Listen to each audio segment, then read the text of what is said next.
A hungry hunter.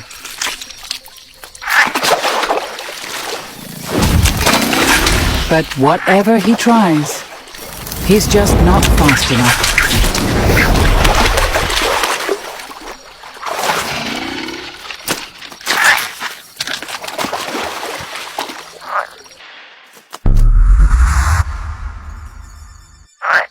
The frog won't stop trying.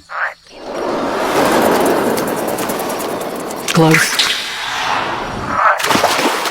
The dragonfly isn't just keeping an eye on his slow-motion stalker.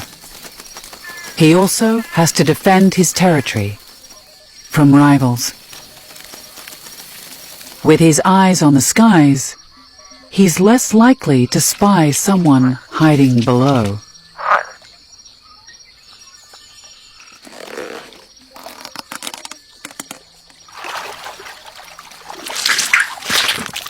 The frog may not have the dragonfly's lightning moves,